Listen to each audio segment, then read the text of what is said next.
I'm sure we've all heard about the evil corporation trope. They're all over the place.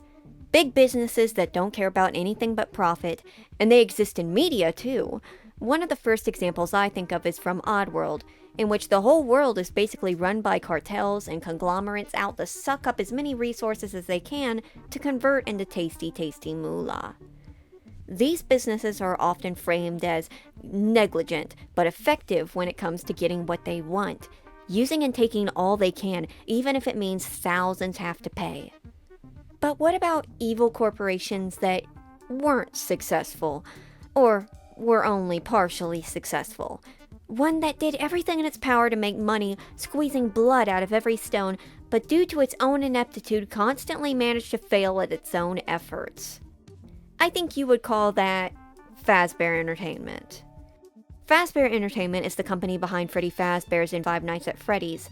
Originally a sort of mom-and-pop diner, Freddy's was bought out and became backed by this big company created from within, assumedly. One that proceeded to bankrupt itself due to its own negligence, only to rise from the grave mysteriously and proceed to do the same thing over again. As shown in the games and books, Fazbear Entertainment is evil. Like, so laughably evil that most of their investments don't even make sense for their own goals, which currently bounces between making money and just doing bad stuff because. But let's get into it, because this will be a beefy one. The company's creation is somewhat mysterious. That is, other than Henry and William Afton, the owners of the original diner, we don't know which companies came in afterwards that formed into Fazbear Entertainment, or if Fazbear Entertainment somehow existed there beforehand. Though as early as the pizzerias after the diner, we see their common practices put into effect. Things such as multiple waivers that employees have to sign that work as non-disclosure agreements and waive their rights to sue. Claiming that they will sterilize and clean scenes after accidents, which is illegal, therefore removing evidence. And already some minor signs of overcharging customers if we take the Freddy Fazbear theme song as being an accurate representation of the Freddys in the 80s and 90s era. Hey everybody, for the next hour you can add meat to your pizza for only $1.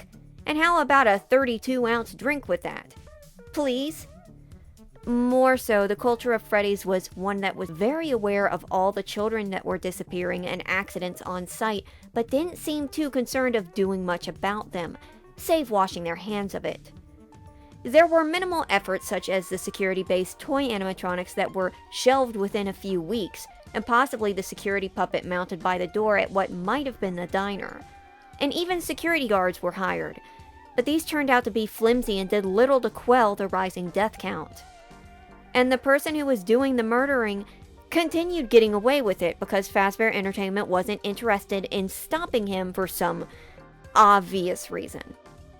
But this work culture was also spread by the one, the only, the phone guy, an employee who not only recorded tapes for some of the night guards, but made training tapes back when the springlock suits were in use, the hulking metal death traps that couldn't get wet, or you're drowning in your own lungs.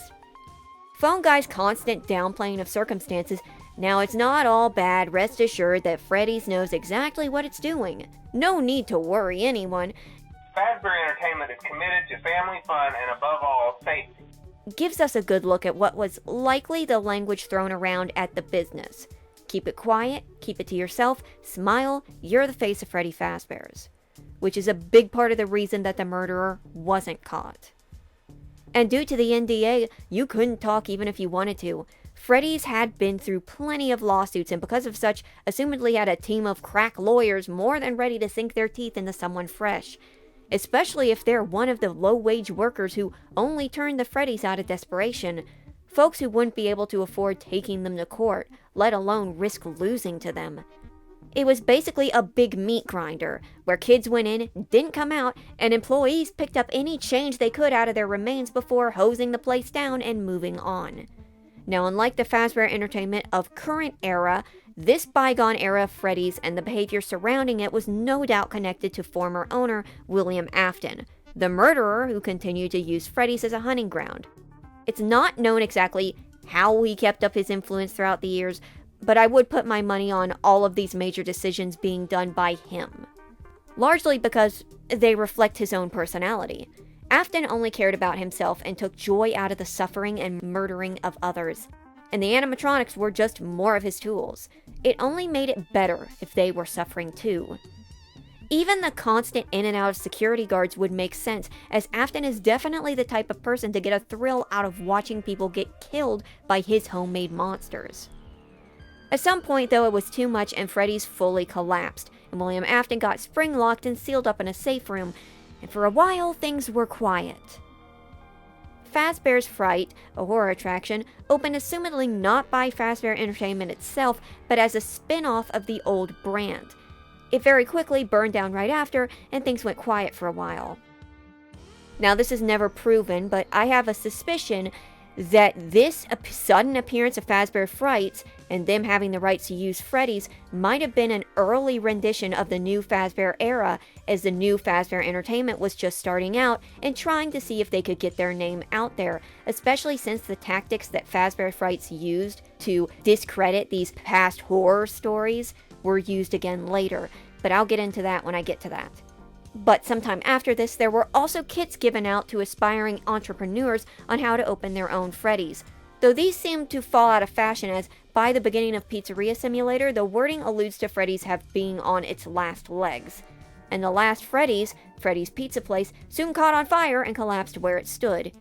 And with the death of Henry, Michael, and William, Henry being the other owner and Michael being William's son, that was the end of the initial Fazbear Entertainment. But the company did not stay dead. Like a gutted corpse lying in a sewer drain full of spaghetti clown, it got back up and shuffled along as a new creature entirely. The current Fazbear Entertainment, the one we will be discussing the most, is the one that cropped up in the second era of FNAF, led by security breach in the games and books surrounding that. And this is the one that is insanely evil. Yeah, shockingly enough, this is the Freddy's with the highest count of bat-spit insane tactics. This company came out of seemingly nowhere after Freddy's all but dissolved during one of the fires. We currently don't know who is spearheading all of the decisions, but in the books it mentions a board of directors, and I think that's the most likely case in the games too. It also mentions a Mr. Burroughs as being the chairman, but he hasn't been mentioned elsewhere, and we haven't had a CEO named. Not that one man is running a massive franchise like Freddy's alone. So who to pin the blame on is unclear, so instead we'll have to treat Fazbear Entertainment as its own entity. So whenever I talk about it as though this evil conglomerate, assume I'm talking about a couple of figureheads, but we don't know who they are. And it happens to be both incredibly evil and exhaustingly inept. Let's start with their first known plan of action post-resurrection, after the Pizzeria Simulator fire, disproving the rumors of the old Freddy's. Interesting and having a squeaky image, Fazbear Entertainment decided to directly connect themselves with their past company and portrays the many deaths and disappearances as hoaxes. Of course, this would be disproven almost immediately by anyone who did any research. It's unclear if Fazbear Entertainment is so all-consuming that they were basically able to erase every single record, even ones held by the government and their competitors, or if the people of the Freddy's universe are simply so stupid that they believe anything. Considering FNAF's frequent framings of parents being oblivious nincompoops, it's probably the latter.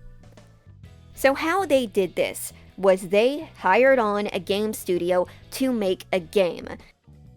And in this game, they would portray Freddy's as a sort of horror attraction, just like Fazbear Fright, where you play minigames and you survive 5 nights at Freddy's, and you see all this lore of all of these deaths and all of these missing people and murders and the murderer and all of these people who didn't really exist. And people would eat it up. And they would now attribute any of those stories that they heard about Freddy's as being these fake stories. But something went wrong during development.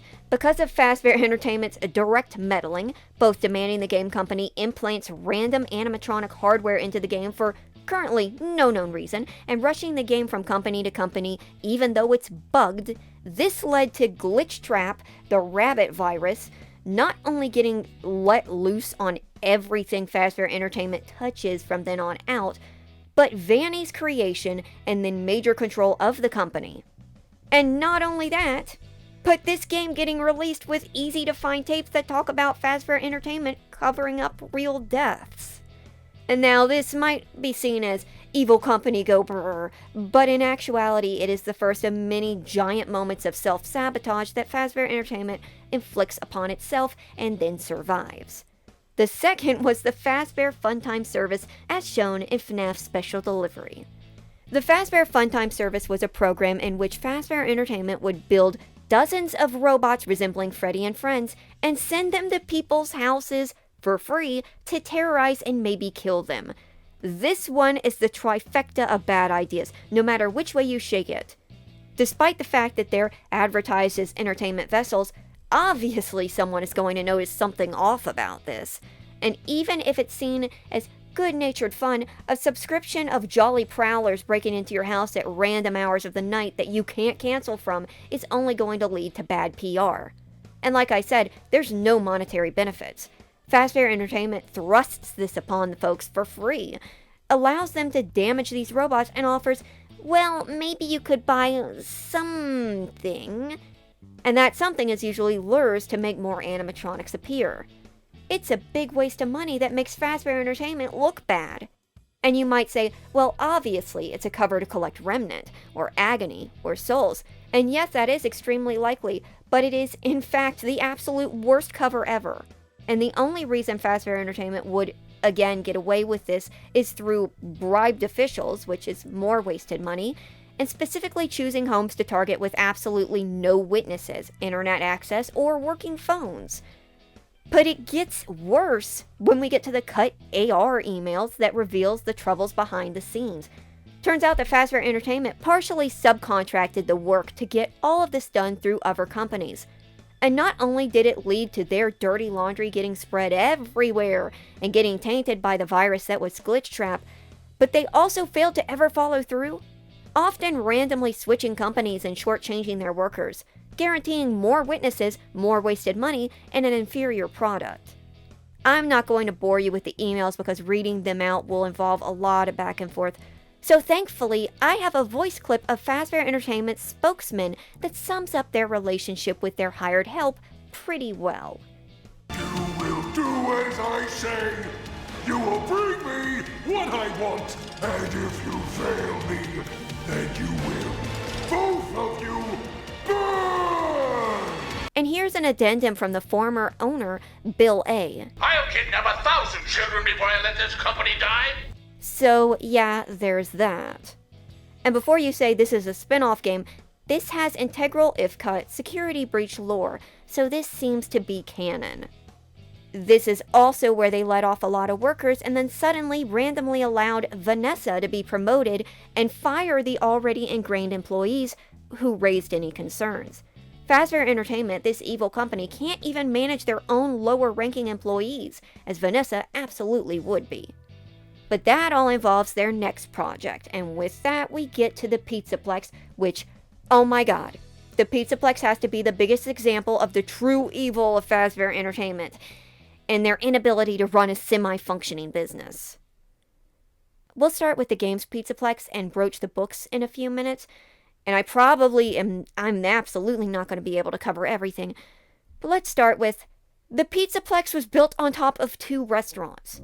One from a long time ago, apparently, and then the Pizzeria Simulator one. Instead of bulldozing the locations, they decided it was more important to leave them fully intact and build atop them, which not only cost way more money, but leads to repeated issues later when they put one of their heaviest attractions, Roxy Raceway, above the sinkhole. The raceway is always collapsing and they do a patch job and move on, never once considering doing something about the giant hole or even how to reinforce it. And this ends up being a waste of more money because Roxy Racers has to be closed and repaved. And every moment that thing's down, they're bleeding revenue. And wait, it gets worse, because there's evidence of a Foxy log ride hidden underneath Roxy's, likely an attraction before hers, which means another heavy ride with water, moisture, the only thing that will absolutely make that sinkhole worse, is down there. And instead of fully dismantling it, they just have most of the parts hanging around down there. There was absolutely zero reason to put Roxy Raceway here. You could have moved another attraction. Fazer Blast would have likely been fine, as even the weight of the teams of kids wouldn't compare to a bunch of go-karts and heavy track parts. Heck, even Monty's attraction, the mini golf, has water. If you have to have something with water here, move Monty Golf over. But this isn't all. As we know, they cheaped out on the building of the Pizzaplex. We know this because in the AC inspection message that they hire low-budget building contractors, and that is the actual name of the company, to handle the banging and the vent problem, which is the mini Music Men. And as of ruin, the whole thing collapses. They say it was due to an earthquake. It is actually heavily hinted and shown to have been the blob moving from the basement. It doesn't matter either way. That building absolutely collapsed. To the point where they couldn't repair it. And I doubt it was that severe of an earthquake if the newspaper had to clarify that there was one to explain why this thing fell in. Even if the epicenter looked like this. I'm going to go out on a limb and guess that low-budget building contractors were used all throughout the construction, if the sinkhole is any indication. Fazbear Entertainment wouldn't even let workers down into the sinkhole for some baffling reason. It wasn't even a cover-up thing. They couldn't even cover it with dirt. But likely just because a random pop-up on a screen from notavirus.exe said, "Nobody in hole now," and it became law. Outside of this, the Pizzaplex suffers from monetary mismanagement too, blowing money on staff bots to replace the workers, intelligent bots that would cost more than any minimum wage worker's salary, and then just throwing them out when they're done with them. They may have like a singular head repair, but the basement's overflowing with staff bot bodies and thousands upon at least millions of dollars worth of wasted electronics. And no, it wouldn't be cheaper to make more unless they were recycling, but they only may be recycling some of the heads.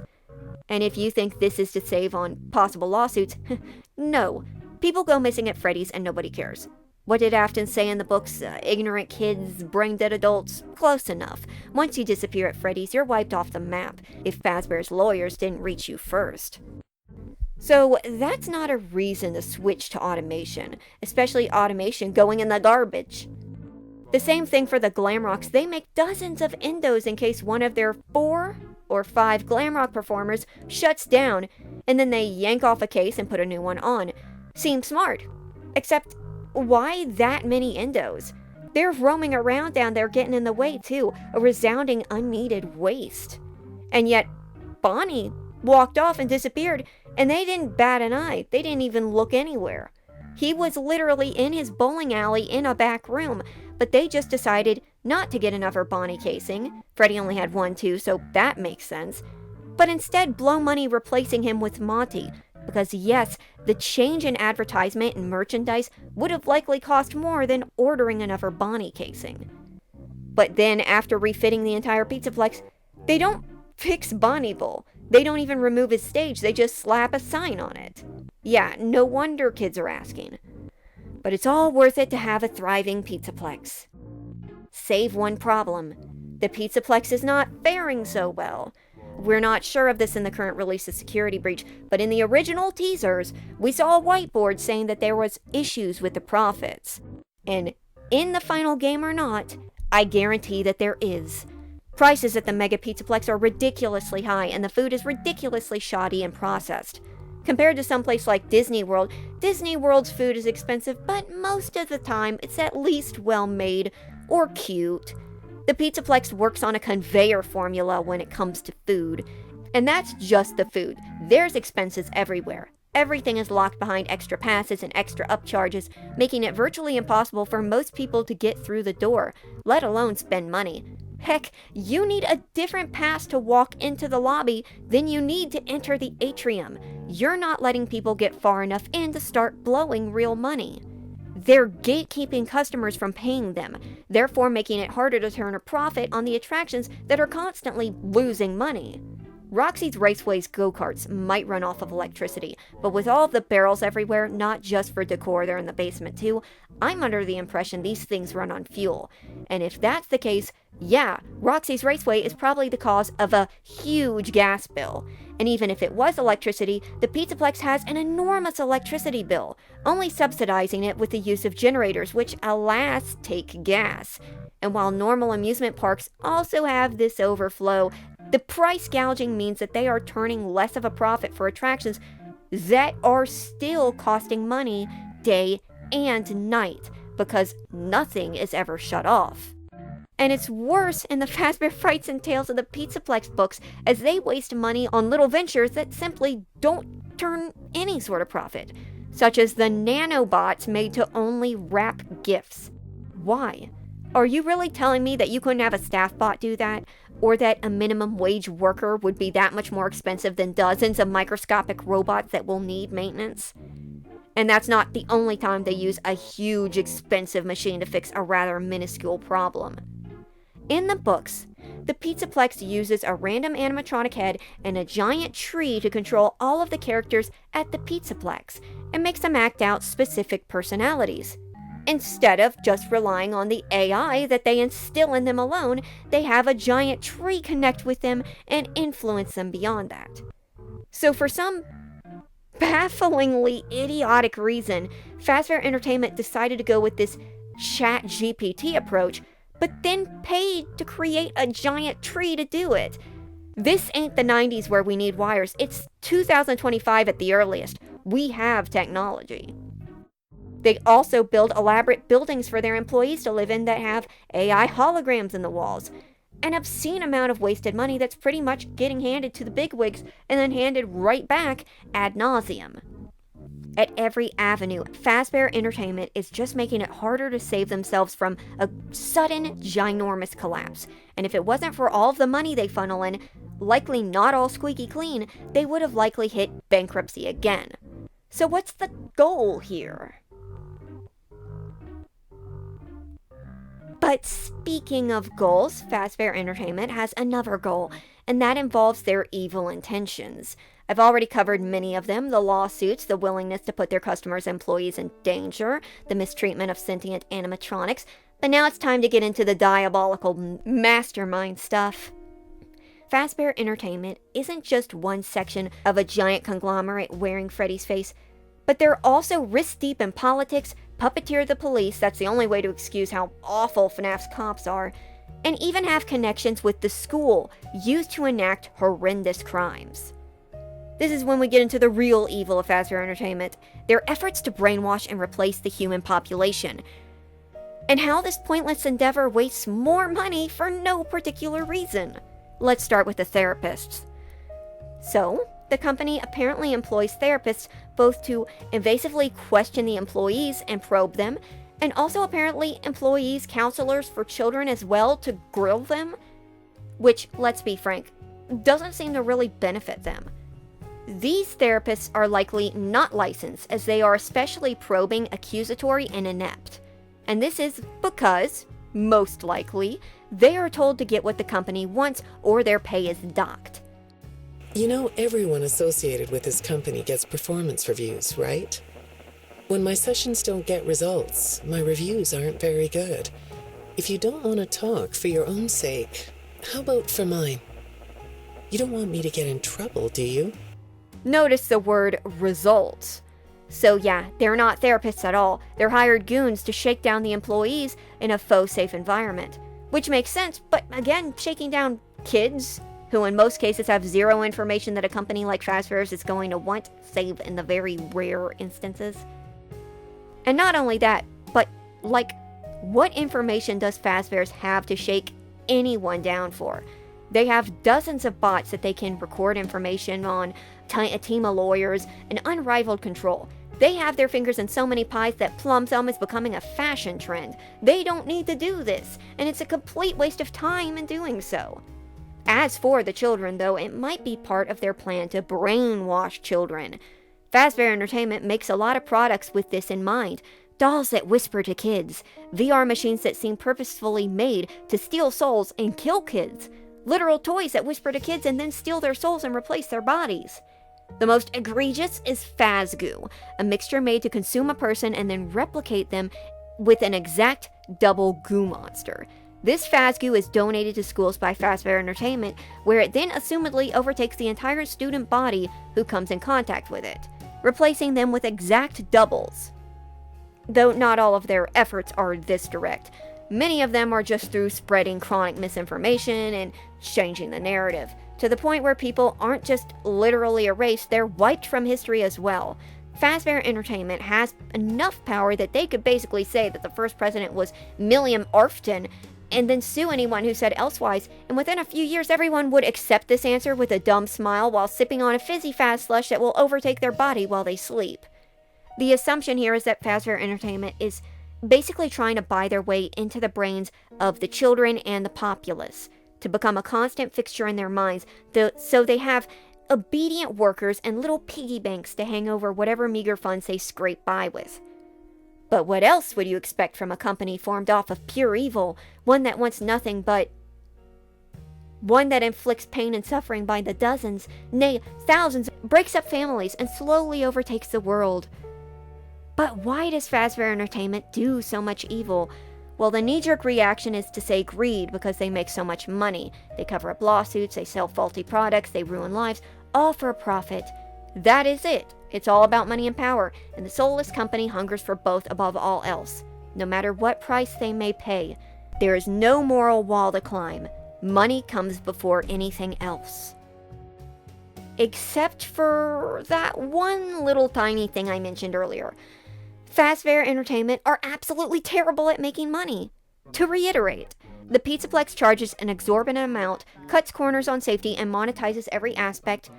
But they also throw out dozens of robots, dozens of staff bots, some of which are almost fully intact. Even in the older games, they were eager to throw out fully functional animatronics without much of a care. They create dozens of robots with little to no purpose, such as the wet floor bots who, while cute, could be replaced with a staff bot who just puts down a wet floor sign. Even down to the gift shops in the lobby being empty compared to the others in the building, meaning that you lock the toys behind a second entry pass, which means people who walk in and decide it's too expensive to stay won't even be tempted to grab something from there. Fazbear Entertainment's efforts to brainwash youth, either through possessing them, replacing them, or imprinting Freddy's branding into them, is ultimately pointless, because unless they're trying to create an army of zombie humans, which too would be pointless when they have robots, this would ultimately be to have them be lifelong customers at Freddy's. But the cost to go through such effort is likely never going to be repaid through tickets, trinkets, and fast food. One man's weekly paycheck from Fry Me Taco for his entire life will likely not pay for the efforts it took to replace him with goo, imprint the goo with a chip, reform the chip into a person, teach the chip how to act like a person, replant the chip goo monster into society, and then keep an eye out with monitoring equipment to take out anyone who finds out about the ruse. It's like if you needed to mow your lawn, and you could pay $15 to have a kid mow your lawn, or you could pay $300 to have a guy on a giant mower mow it. But then you also have to pay the fee to have the mower removed and pay someone to dispose of the evidence that the mower guy was ever there. And in the end, the grass is still choppily cut and there's a giant sinkhole. This isn't a matter of moving the goalpost. There is no goalpost, no real goal, because as much as we said before, the most likely plot of this whole scheme being to farm remnant or agony, even that doesn't make sense because there has to be a further reason. What do they want? Everything points to money, but it's not money because they waste it. It's not power because they have it. It's not a true animatronic uprising overtaking the Earth, because in the world of Five Nights at Freddy's, robots are already routinely taking the place of humans and nobody cares. Besides, any money that the robots are going to have is going to come from them, so they want money from humans. And at the end of the day, there's only one conclusion that can come from this. Fazbear Entertainment is so terribly mismanaged that even they don't know what their goal is. With compulsive firings and bounding profits and the countless D-grade attempts at world domination, Fazzy's has lost the plot and now they're this big Ouroboros, eating their own tail, continuously harming themselves in an attempt to grow, trying to keep biggering themselves. So Fazbear Entertainment is quite possibly the worst company in all of fiction. Not only are they morally bankrupt, leading to the deaths of dozens of people and the torturing of any AI intelligent enough to recognize where it is, but they're also literally bankrupt by excessively blowing all their money on pointless endeavors. It really is a reflection of William Afton. William Afton, too, was a monster who just occasionally made horrible mistakes that backfired on him and then pretended like he did them on purpose. He made himself out to be this mad genius with these elaborate plans, but they only worked if everyone looked the other way, and often not very well. And his definition of worked was always a little skewed. It was always an impulsive thing, first and foremost. Fazbear Entertainment, too, is bleeding money and spilling blood, while likely lying to their shareholders. It can't stop itself, even when it's gleefully sliding on the damp, broken springlock suit and goes for a jig. Fazbear Entertainment is the biggest successful failure in all of Five Nights at Freddy's, a diabolical company born through the tragedies of Freddy's that not only outlived its creators and its victims, but still thrives. They are on a constant streak of failing upwards, and it's only due to their possible mafia connections and the general populance's increased stupidity that they repeatedly get away with what they're doing, but to what benefit is still unclear. I suppose at the end of the day... Oh no. Oh god, you gotta get out of my room fast. No. Get on. There we go. Out of my room.